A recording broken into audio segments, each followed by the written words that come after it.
Bu hasreti çekemiyorum, yollar karlı gelemiyorum, yürek yanar edemiyorum.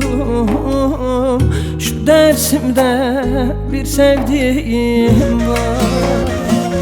Bu hasreti çekemiyorum, yollar karlı gelemiyorum, yürek yanar edemiyorum. Şu dersimde özlediğim var. O dağlarda yarın sesi var, gökyüzünde gülüşleri var. Gurbet elde içim kan ağlar. Şu dersimde nazlı yarim var.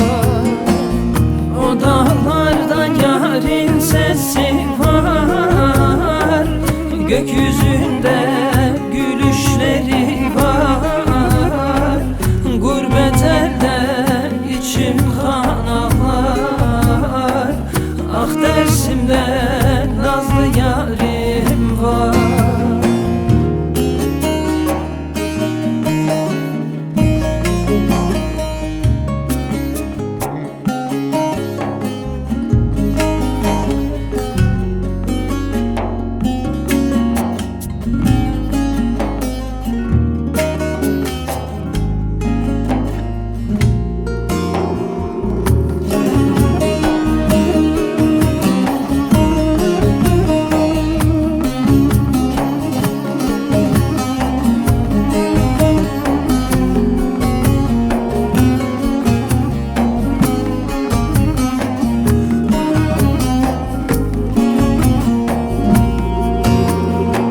Serin olur geceleri,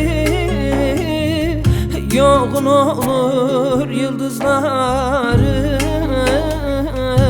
Unutamam anılarımı, şu dersimde özlediğim var.